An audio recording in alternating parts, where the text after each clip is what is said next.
Welcome back बच्चों with our new video. आज हम बात करने जा रहे हैं सर्कुलेशन की। जो हमने लास्ट टॉपिक छोड़ा था वो हमने पढ़ा था भाई श्वसन यानी सांस लेने की प्रक्रिया। तो अब जो श्वसन था उसमें ऑक्सीजन की सहायता से पूरी बॉडी में ऊर्जा तो मिल गई, लेकिन वो ऊर्जा जो है वो एक स्थान से दूसरे स्थान पर शरीर के अंदर कैसे ट्रांसफ़र होती है, कैसे चलती है, वो चलती है भाई सर्कुलेशन से, वहन से, हिंदी में बोलेंगे परिसंचरण से। तो वो जो परिसंचरण है वो हमें पढ़ना है, मानव में भी पढ़ेंगे और इसके बाद पौधों में भी पढ़ेंगे। भाई पौधों में अपना भोजन कैसे ट्रांसपोर्ट होता है और पानी और खनिज लवण कैसे ट्रांसपोर्ट होते हैं, तो हमें ये पढ़ना है। तो स्टार्टिंग करते हैं भाई मनुष्य से ही कि मानव में कैसे संवहन होता है। तो जो मानव संवहन तंत्र है वो दो चीज़ों से बना है, एक रक्त परिसंचरण तंत्र और एक लसिका तंत्र। रक्त परिसंचरण तंत्र में इंग्लिश में बोलेंगे ब्लड सर्कुलेटरी सिस्टम, यानी कि ये रक्त को एक पार्ट से दूसरे पार्ट तक पहुंचाता है। ठीक है, समझ गए। लसिका तंत्र को इंग्लिश में बोलते हैं लिम्फेटिक सिस्टम। ये अलग है, ये पार्ट अलग है और ये आपको इतना इम्पोर्टेंट भी नहीं कि आपको पढ़ना तो यही है भाई, रक्त परिसंचरण तंत्र। लसिका तंत्र की भी बाद में वैसे बात कर देंगे। ये एक्चुअल में क्या होता है, ये बैक्टीरिया को अपने पास जमा कर लेता है इस सिस्टम में। जैसे हमारे शरीर में जो भी कोई बैक्टीरिया अगर पनप जाता है तो उसको ये हटाने का काम करता है। फैगोसाइट जो बन के उसको रिमूव कर देते हैं लिम्फेटिक सिस्टम में। पर फिलहाल तो हमें अपने रक्त की बात करनी है कि रक्त एक जगह से दूसरी जगह पे कैसे ट्रांसपोर्ट करता है चीज़ों को। तो रक्त का कार्य सबसे अच्छा, हाँ ये चीज़ और देख लो भाई, रक्त परिसंचरण तंत्र में तीन चीज़ें होती है। पहला रक्त वाहिकाएँ और हृदय। यानी रक्त तो आपको पता ही है खून, रक्त वाहिकाएँ मतलब रक्त की नलियाँ जो उस ब्लड को ब्लड वेसल्स बोलते हैं, उस ब्लड को लेके जाने वाली, और हृदय मतलब हार्ट। तो ये तीनों चीज़ें आपको पता होनी चाहिए और यही हमें पढ़नी भी है भाई। तो रक्त का मेन काम क्या है भाई, रक्त के माध्यम से ही हमारा भोजन, हमारा ऑक्सीजन, हमारी CO2, हमारे वज्र पदार्थ, वेस्ट मटेरियल, यानी सब कुछ जो मटेरियल है वो रक्त में मिक्स होकर ही एक जगह से दूसरी जगह के में बॉडी में वहन करता है यानी चलता है। तो रक्त में दो चीज़ें आपने 9th क्लास में पढ़े थे भाई कि रक्त दो अवयवों से बना है, एक ठोस अवयव और एक द्रव्य, यानी एक सॉलिड और एक लिक्विड। तो सॉलिड अवयव में क्या आते हैं भाई, एक तो आपने आता है RBC यानी रेड ब्लड सेल्स, हिंदी में इसको बोलते हैं लाल रक्त कणिकाएँ। दूसरा है भाई WBC वाइट ब्लड सेल्स, यानी जो रोग प्रतिरोधक क्षमता को हमारा इंक्रीज़ करता है, बीमारियों से लड़ता है, वो होता है WBC यानी श्वेत रक्त कणिकाएँ। और तीसरा होता है भाई रक्त प्लेटिलेट्स, इसको इंग्लिश में भी प्लेटिलेट्स ही बोलते हैं, ब्लड प्लेटिलेट्स ही बोलते हैं इसको इंग्लिश में भी। ये प्लेटिलेट्स का काम क्या होता है भाई, जो हमारे कभी चोट लग जाती है तो जो आप वो एक देखते हो ना कि बहुत जल्दी आपके वो खरूंड बन जाता है शरीर में, कहीं पे भी चोट लगती है, वो जो रक्त का, उसको बोलते हैं हिंदी में रक्त का थक्का बनना। तो वो रक्त का थक्का किसकी वजह से बनता है, प्लेटिलेट्स की वजह से। और RBC का मेन रेड ब्लड सेल्स का काम क्या होता है, रेड ब्लड सेल्स में हीमोग्लोबिन मौजूद होता है। हीमोग्लोबिन में आयरन होता है और आयरन की जो बाउंडेशन मतलब उसको यूँ कह लो कि उसको बांधने की जो शक्ति होती है ना, वो किसके साथ होती है, ऑक्सीजन के साथ ज़्यादा होती है। तो वो ऑक्सीजन को हीमोग्लोबिन बांध के यानी आयरन बांध के अपने साथ एक जगह से दूसरी जगह पे लेके जाता है। तो मेन जो है हीमोग्लोबिन की वजह से ही जो है ऑक्सीजन क्या करती है भाई, हमारी बॉडी में ट्रांसपोर्ट करती है। ठीक है। सेकंड जो द्रव्य अवयव है उसमें जो होता है प्लाज्मा होता है, और प्लाज्मा जो है 90% पानी से बना हुआ है, सिर्फ 10% ही उसमें और पदार्थ मिलते हैं, जैसे थोड़े बहुत प्रोटीन वगैरह मिल जाते हैं, एल्ब्यूमिन एक प्रोटीन है वो उसमें मिलता है। यानी प्लाज्मा में मेनली क्या होता है, पानी। ये लिक्विड फॉर्म आपको मतलब बॉडी में जो लिक्विड फॉर्म है वो ये प्रोवाइड कर रहा है भाई प्लाज्मा। ठीक है, अब हम आगे पढ़ते हैं। अब हमें जो मेन टॉपिक जो पढ़ना है ना भाई, हमें पढ़ना है हृदय। हृदय में कैसे आपका परिसंचरण होता है।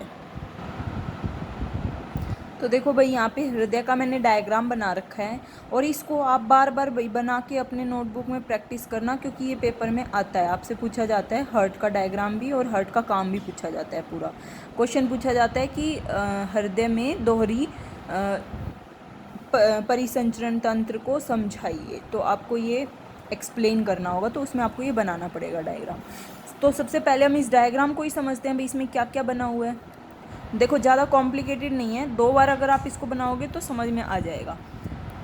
आप यूँ देखो, हमारा जो हार्ट होता है वो 4 चैम्बर्ड होता है, 4 चैम्बर बने होते हैं, 4 खाने बने होते हैं उसमें, ठीक है। आपने 9th क्लास में पढ़ा था भाई, जैसे फिश वगैरह जो होते हैं ये 2 चैम्बर्ड होते हैं, इनका हार्ट 2 चैम्बर्ड का होता है, ठीक है। जितने जो पक्षी होते हैं, बर्ड्स होते हैं, उनमें कुछ का होता है भाई 4 मेंबर, ज़्यादातर का तो 4 मेंबर्ड ही होता है उनका भी चैम्बर, कुछ का जो है वो 3 मेंबर्ड भी मिल जाता है। जितने भी रेप्टाइल्स हैं, रेंगने वाले जो जीव हैं, उनका जो हार्ट होता है वो 3 मेंबर्ड होता है, सिर्फ एक को छोड़ के, क्रोकोडाइल का 4 चैम्बर्ड होता है। तो ये आपने ना 9th क्लास में पढ़े थे कि भाई 4 चैम्बर्ड किसका होता है, 3 चैम्बर्ड किसका होता है, या 2 चैम्बर्ड किस जीव का होता है। तो हमारा मनुष्य का कैसा होता है भाई, 4 चैम्बरों से बना होता है, 4 खानों से बना होता है। देखो आपको 4 इसमें दिखेंगे, एक ये हो गया भाई, दूसरा ये, फिर तीसरा ये, और चौथा ये 4 चैम्बर, 1 2 3 4, ये 4 चैम्बर रखते हैं हमारे हार्ट में। ये जो नलिकाएं आपको दिख रही हैं, इनको मैं एक्सप्लेन कर देती हूँ। पहले तो ये 4 चैम्बर के नाम क्या होंगे, जो सबसे इधर है भाई उसको बोलते हैं दायां अलिंद। क्या ऊपर वाले दोनों को क्या बोलते हैं, अलिंद। ये दाईं तरफ है तो इसको बोल देंगे दायां अलिंद, और ये बाईं तरफ है तो इसको बोल देंगे बायां अलिंद। ये जो दोनों नीचे की तरफ हैं, इन दोनों को बोलते हैं निलय। तो ये इधर दायां निलय और इधर बायां निलय, ठीक है। इनको इंग्लिश में बोलते हैं, ऊपर वालों को बोलते हैं ऑरिकल, यानी राइट ऑरिकल, लेफ्ट ऑरिकल, और नीचे वालों को बोलते हैं वेंट्रिकल, यानी राइट वेंट्रिकल और लेफ्ट वेंट्रिकल। इनके बीच में आपको जो ये दिख रहे हैं ना भाई, ये देखो ये क्या होती हैं, ये होती हैं वाल्व्स होती हैं। अब ये वॉल्व्स के नाम भी होते हैं, लेकिन वो आपको बहुत हायर क्लास में पढ़ने, यहाँ आपको वॉल्व्स के नाम की कोई ज़रूरत नहीं है, ठीक है। अब ये देखो मेन जो ये आ रही है ना भाई, एक मैंने यहाँ लिख रखा है, शरीर के निचले भाग से और शरीर के ऊपरी भाग से महाशिरा, दोनों महाशिराएँ। ये एक हमारी बॉडी में क्या होती हैं, शिराएँ, और ये आप पहले पढ़ चुके हो वैसे, पर मैं फिर से रिपीट करवा रही हूँ, और एक होती है धमनियाँ। तो जो शिराएँ होती हैं ना, वो क्या करती हैं भाई, वो गंदा खून लेके चलती है, वेन्स बोलते हैं इंग्लिश में उनको। तो वेन्स के अंदर क्या होता है भाई, गंदा खून लेके चलती हैं। और जो आर्टरीज होती है ना, यानी जो धमनियाँ होती हैं, वो साफ़ खून लेके चलती हैं। अब ये गंदा खून और साफ़ खून का क्या मतलब है, उसके लिए पहले ये 2 वर्ड समझने पड़ेंगे। एक ऑक्सीकृत रक्त होता है और एक विऑक्सीकृत या विऑक्सीजनितकृत, या फिर इंग्लिश में इसको बोलते हैं ऑक्सीजनेटेड और डीऑक्सीजनेटेड।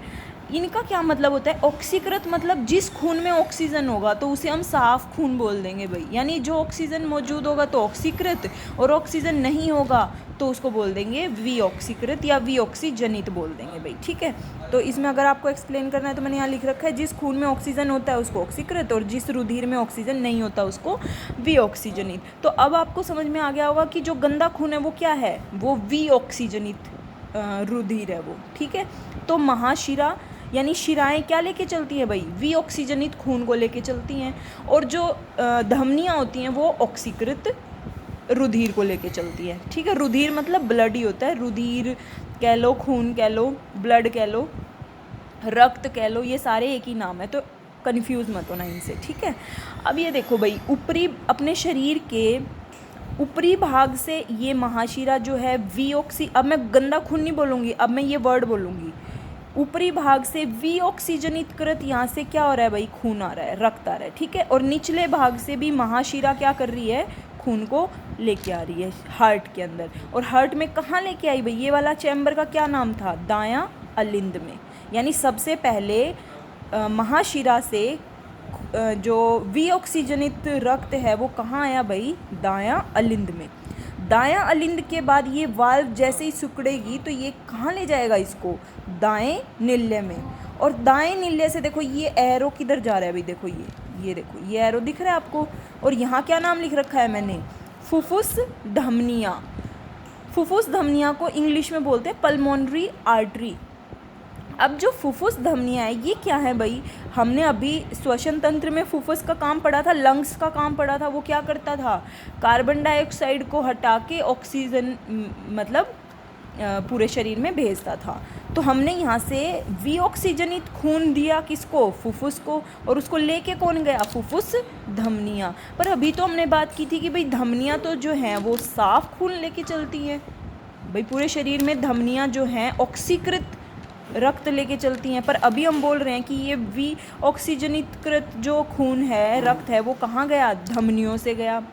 तो भाई ये जो दोनों नाम लिखे हुए ना, फुफ्फुस धमनियाँ और फुफ्फुस शिराएँ, ये पूरे शरीर में एक्सेप्शन होते हैं, ये अलग होते हैं दोनों। जहाँ फुफ्फुस नाम आ जाए ना धमनी के आगे तो समझ लेना उल्टा काम कर रही हैं। धमनियों का काम तो होता है साफ खून, ऑक्सीकृत खून लेना, लेकिन फुफ्फुस धमनी का काम क्या होगा, विऑक्सीजनित खून को ले जाना लंग्स में। ठीक है, पल्मोनरी वर्ड आते ही उल्टा काम शुरू हो जाता है इनका।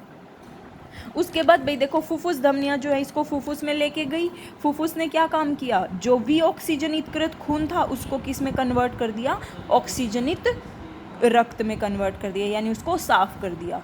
अब वो जो साफ रक्त है, जो ऑक्सीकृत रक्त है, अब उसको कौन लेके आएगा, फुफ्फुस शिराएँ। वैसे तो शिराएँ विऑक्सीकृत खून को लेके चलती है, लेकिन इसके आगे वर्ड क्या हो गया, फुफ्फुस, यानी ये उल्टा काम कर रही हैं। ये साफ खून को लेके आएंगी, कहाँ लेके आ रही हैं भाई, ये बाएं अलिंद के अंदर। तो ये बाएं अलिंद के अंदर आ गया भाई। अब कैसा खून, ऑक्सीकृत खून। और ऑक्सीकृत खून बाएं अलिंद के बाद कहाँ आएगा, बायां निल्य में। ये वाल्व इसको कहाँ पहुँचा देगी, नीचे निल्य में। और निल्य से देखो ये एरो दिख रहा है आपको, ये एरो कहाँ जा रहा है भाई, महाधमनी, ओर्टा बोलते हैं इसको इंग्लिश में। ये महाधमनी, धमनियों का काम क्या होता है, साफ खून को ही ले जाना ना। तो देखो ये जो ऑक्सीकृत खून था अब ये कहाँ चला गया भाई, महाधमनी से पूरे शरीर के अंदर चला गया। यानी पूरे शरीर से जो विऑक्सीजनित खून था वो यहाँ से आके और इनके होते हुए महाधमनी से ऑक्सीकृत में बदल के पूरे शरीर में चला गया। तो देखो इसको बोलते हैं दोहरा परिसंचरण। दोहरा क्यों, पहले तो विऑक्सीजनित खून आया और उसको उसने कहाँ भेजा, फुफ्फुस में भेजा साफ होने के लिए। अब फुफ्फुस भी तो उसको पूरे शरीर में भेज सकता था, लेकिन उसने ऐसा नहीं किया। हार्ट ने उसको क्या किया, उसको फुफ्फुस शिराओं से वापस हार्ट में लिया और फिर उसको पूरी बॉडी में महाधमनी की सहायता से पहुंचाया। तो एक स्टेप तो भाई ये हो गया यहाँ से फुफ्फुस तक जाने में, और दूसरा स्टेप क्या हो गया, फुफ्फुस से दोबारा हार्ट में आके और फिर पूरी बॉडी में जाना। यानी ये हो गया डबल परिसंचरण, डबल सर्कुलेशन। इसी को ही बोलते हैं डबल सर्कुलेशन। और आपसे पेपर में यही पूछा जाता है कि दोहरी परिसंचरण तंत्र क्या होता है। अगर मैं बात करूँ एकल रक्त संचरण, ये क्या है, अभी डबल तो हमें समझ में आ गया, दोहरा तो समझ में आ गया, हमारे में दोहरा हो रहा है, पर ये एकल रक्त संचरण क्या होता है। देखो मैंने यहाँ छोटा सा एग्जांपल दे रखा है, जैसे मछली होती है ना, उसका जो हार्ट चैम्बर होता है वो सिर्फ 2 चैम्बर्ड होता है, 2 ही चैम्बर होते हैं। ये देखो ये मैंने यहाँ पे ऐसे बना रखा है, ठीक है, एक चैम्बर ये हो गया और एक ये हो गया। अब जो विऑक्सीकृत खून है भाई वो सीधा कहाँ आएगा, हृदय में आएगा। हृदय से उसके बाद कहाँ जाएगा साफ होने के लिए, क्लोम में जाएगा, और क्लोम जो है वो बाकी फिर दोबारा से मछली की पूरी बॉडी में उस ऑक्सीकृत खून को भेज देगा। यानी देखो इसमें एक ही बार तो हृदय में आया ना, बस हृदय से सीधा क्लोम में गया और क्लोम से फिर सीधा बॉडी में चला गया। यानी विऑक्सीकृत हार्ट में आता जाएगा और हार्ट से ऑक्सीकृत होने के लिए क्लोम से फिर दोबारा बॉडी में चला जाएगा। तो एक ही टाइम तो हुआ ना, 2 बार तो हृदय में नहीं आया ना खून, इसीलिए इसको बोलते हैं एकल रक्त संचरण। अब मैंने इसको जो मैंने अभी आपको एक्सप्लेन किया, इसको मैंने यहाँ देखो ऐसे एरोज से बना दिया है भाई। अगर आपको ऐसे याद नहीं होता ना तो पहले आप ये एरो से याद करोगे इसको। अगर आपको एरो से ये एरोज याद होगी ना तो आप अपने आप फिर लिख दोगे कि कहाँ जाएगा, क्या होगा, कैसे होगा। ठीक है, देखो शरीर से कौन सा रक्त आया था भाई, विऑक्सीजनित रक्त आया था। कहाँ से, ऊपर से भी और नीचे से भी। उसको कौन लेके आया था, महाशिराएँ लेके आई थी ना, ये रही महाशिरा। अब ये महाशिरा कहाँ लेके गई थी इसको, दाएं अलिंद में। दाएं अलिंद से कहाँ गया था, दाएं निल्य में। अब निल्य से इसको कौन लेके गया था भाई, फुफ्फुस धमनियाँ। तो देखो फुफ्फुस धमनियाँ लेके जाएंगी और उसको कहाँ लेके गई थी वो, फेफड़ों में यानी फुफ्फुस में। फुफ्फुस में क्या किया भाई, रक्त को ऑक्सीकृत कर दिया, जो विऑक्सीकृत खून था उसको क्या कर दिया, ऑक्सीकृत कर दिया। अब ये जो ऑक्सीकृत खून है ये कहाँ जाएगा, फुफ्फुस शिराओं से होते हुए बाएं अलिंद में और उसके बाद बाएं नीले में, और बाएं नीले से यहाँ से होते हुए कहाँ कौन ले गया इसको, महाधमनी। महाधमनी ने ऑक्सीकृत रक्त को फिर से कहाँ भेज दिया भाई, शरीर में। शरीर से ही विऑक्सीकरण जनित रक्त गया था और शरीर के अंदर ही फिर ऑक्सीकृत रक्त पहुंच जाएगा। तो ये था भाई हृदय, यही है परिसंचरण तंत्र। मतलब मनुष्य का आपको सिर्फ इतना ही पढ़ना है भाई। अगर आपको ये समझ में आ गया तो आप 5 नंबर का क्वेश्चन डेफिनेटली पेपर में आता है, मतलब हर बार ये पेपर में आना ही आना है। तो आप इसको प्लीज़ ध्यान से समझना। अगर आपको कोई दिक्कत है तो प्लीज़ मुझे मैसेज करके बोलना कि मैम आप दोबारा समझा दो, मैं इसको दोबारा भी समझा दूँगी। लेकिन ये मोस्ट इम्पोर्टेंट टॉपिक है भाई आपका इस चैप्टर का, तो प्लीज़ इसे ध्यान से समझे, ठीक है। आई होप आप लोगों को वो टॉपिक समझ में आ गया होगा। फिर भी अगर कोई डाउट है तो you can freely ask me again. Now हम चलते हैं अपने नेक्स्ट टॉपिक पे। अब हमने मनुष्यों में तो परिवहन की बात कर ली, लेकिन अब पेड़ पौधों की परिवहन की बात करते हैं। तो पेड़ पौधों में हमने बात की थी भाई कि हमें किस चीज़ का परिवहन देखना है, एक तो जल खनिज लवणों का और एक जो उसने भोजन बनाया, यही तो शरीर में पहुँचाने हैं ना उसको अपने। तो एक चीज़ देखो भाई, जल और खनिज जो होते हैं ना ये अलग ऊतकों से ट्रैवल होते हैं, मतलब परिवहन होते हैं पौधों में, और जो भोजन होता है वो अलग ऊतकों के द्वारा होता है। इन दोनों ऊतकों का नाम मैंने लिख रखा है और ये आप बहुत पहले से 9th में भी पढ़ा होगा आपने कि जल और खनिज का परिवहन जाइलम ऊतक से होता है भाई पौधे के अंदर, ठीक है। और भोजन का परिवहन जो है वो फ्लोएम ऊतक से होता है पेड़ पौधों में। तो अब हम बात करते हैं, देखो ये मैंने एक पेड़ बना दिया। जो छोटे पौधे होते हैं ना भाई, उनमें तो डायरेक्टली क्या होता है ना, जड़ों से पानी लिया और ऊपर तक पहुंचा दिया, उसको बोलते हैं हम विसरण विधि से, डिफ्यूज़न से उसने ऊपर पहुंचा दिया। लेकिन जो बड़े बड़े पेड़ बन जाते हैं ना, उसमें साधारण विसरण विधि से जो जल जो है या खनिज लवण जो हैं वो ऊपर नहीं पहुंच सकते। तो उनके लिए हमें स्पेशलाइज्ड ऊतक चाहिए, स्पेशलाइज्ड टिश्यू चाहिए, जो मैंने नाम लिख रखा है या जाइलम। तो जो ये लाइनें दिख रही हैं ना, ये क्या है भाई, जाइलम बनी हुई हैं, और जो ये ऐसे ऐसे हैं ये है फ्लोएम। दोनों मैंने ऊतक बना दिए यहाँ। जो खनिज लवण और जल है वो जड़ों से ही तो जाएगा ऊपर, पूरे शरीर, पूरे पेड़ पौधों के ऊपर। तो हमेशा जाइलम का जो यूँ कह सकते हो फ्लो जो है वो यूनी डायरेक्शन होता है, एक डायरेक्शन में चलता है, यहाँ नीचे से लेके ऊपर तक। लेकिन फ्लोएम का डायरेक्शन है ना वो बाई डायरेक्शनल होता है, 2 डायरेक्शन होती हैं, ऊपर भी जाता है भाई और नीचे भी जाता है, यानी पूरे शरीर में जाता है, ऊपर नीचे सब जगह। तो आगे समझ में। अब जल का परिवहन देखते हैं हम। देखो अगर कोई, ये मैं बात पहले कर चुकी हूँ, अगर कोई छोटा पौधा है तो भाई उसमें विसरण विधि से भी चला जाता है, लेकिन बड़े पौधों में हमें जल के परिवहन के लिए एक ऊतक की जरूरत होती है जिसका नाम जाइलम ऊतक होता है। अब ये जाइलम ऊतक में से जाता कैसे है वो लिख रखा है। इससे पहले आपको एक टर्म समझनी पड़ेगी, वाष्पो उत्सर्जन। वाष्प उत्सर्जन, वाष्प मतलब होता है भाप, उत्सर्जन मतलब निकल जाना। तो वाष्प उत्सर्जन मतलब होता है कि अगर पेड़ पौधों में, हमने पहले पढ़ा था कि पत्तियों में से वाष्पीकरण होता है पौधों में, तो ये वही है भाई वाष्प उत्सर्जन। यानी जो पेड़ों की जो पत्तियां हैं ना उसमें से जल का वाष्पीकरण हो जाना या जल की हानि हो जाना, यही क्या कहलाता है, वाष्प उत्सर्जन। देखो पौधों में जल का वायवीय भाग कौन सा होता है, रंध्र, स्टोमेटा जिसको बोलते हैं, रंध्रों की सहायता से बाहर निकल जाना, उत्सर्जन हो जाना। आप कुछ भी लिख देना भाई, अपनी लैंग्वेज में भी लिख सकते हो कि पौधों से जल का रंध्रों की सहायता से बाहर निकल जाना, उसका उत्सर्जन हो जाना, उसकी हानि हो जाना, ये सब क्या कहलाएगा, वाष्प उत्सर्जन। तो इससे क्या होगा भाई, जैसे ही यहाँ से देखो पत्तियों से पानी ऊपर गया, मतलब भाप बन के निकल गया, तो यहाँ पे पानी की कमी हो गई। जैसे यहाँ पे पानी की कमी हो गई तो अब क्या होगा, अब एक जो ऑस्मोसिस बोलते हैं भाई उसको, हिंदी में बोलते हैं उसको क्या बोलते हैं, परासरण, हाँ परासरण बोलते हैं भाई ऑस्मोसिस को। तो ऑस्मोसिस से क्या होगा, ऑस्मोसिस होता क्या है, जैसे एक होता है इधर मान लिया किसी खनिज की अधिकता हो गई, ठीक है, और दूसरी तरफ यहाँ जो है वो पानी ज़्यादा है, तो जिस तरफ खनिज ज़्यादा होगा ना तो वो जल जो है उस खनिज की तरफ जाना शुरू कर देगा, ठीक है, और खनिज लवण इधर आना शुरू कर देंगे। यानी जहाँ पे उसकी कमी होगी ना तो जल उधर की तरफ मूव होने लगता है। तो ये है हमारा परासरण। तो अब यहाँ पे देखो, यहाँ कमी हो गई थी तो क्या होगा, परासरण से ये ऊपर जाएगा भाई, पानी जो जड़ के पास जो पानी था वो सारा कहाँ जाएगा, वो ऊपर जाएगा।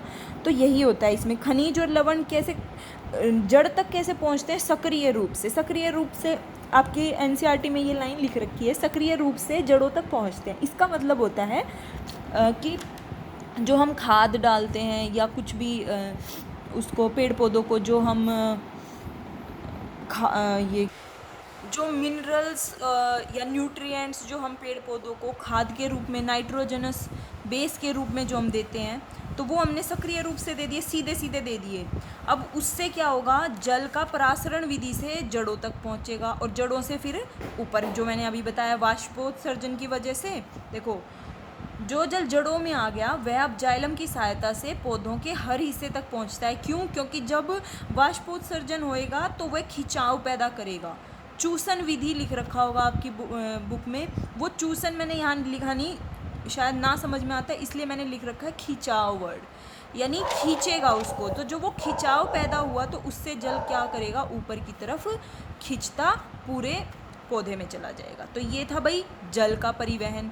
अब हम बात करते हैं भोजन या फिर अलग अन्य पदार्थ, उनका कैसे होगा। अभी बताया फ्लोएम उत्तक से। फ्लोएम उत्तक से क्या होगा, देखो फ्लोएम उत्तक में दो मेन जो आपके पार्ट्स पढ़ने आपको वो पढ़ना है। एक तो होता है उसमें साथी कोशिका, कंपेनियन सेल, और एक होता है चालनी नलिका, सीव ट्यूब्स। तो इन दोनों की सहायता से भोजन जो है वो पूरे पौधे के अंदर या पेड़ के अंदर पहुंचता है। तो इसमें इनका क्या रोल है, देखो सबसे बड़ी बात पहले आप ये देखो, जो भोजन होता है वो कहाँ बनता है भाई, पत्तियों में बनता है। पत्तियाँ भोजन बना के जभी तो वो पूरे शरीर में भेजेंगी ना। तो आप ये मान के चलो भोजन चलना कहाँ से शुरू करेगा, पत्तियों से। तो अब देखो, पत्तियों से जैसे ही ये कंपेनियन सेल में आता है,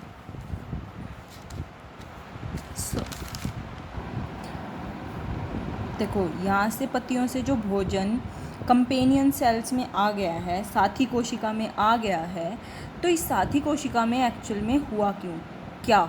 और सबसे बड़ी बात, क्या पत्तियों से ये कंपेनियन सेल में ऐसे ही आ जाएगा, क्या इसको ऊर्जा की ज़रूरत होगी या नहीं होगी। तो इसका उत्तर है ऊर्जा की ज़रूरत होगी, यानी एटीपी के रूप में यहाँ ऊर्जा इसको देनी पड़ेगी यहाँ लाने में। अब जैसे ही यहाँ आ तो गया इसमें, अब क्या होगा भाई, इसमें फिर से परासरण विधि लगेगी। परासरण विधि ऑस्मोसिस लगेगा। ऑस्मोसिस का क्या मतलब होता है, देखो जैसे ये चीज़ यहाँ आई, भोजन में क्या होता है, सुक्रोज लगा लो, भोजन में ग्लूकोज लगा लो, मैं यहाँ लिख देती हूँ, लवण लिख रखा है मैंने, लेकिन ये लवण है क्या चीज़ एक्चुअल में,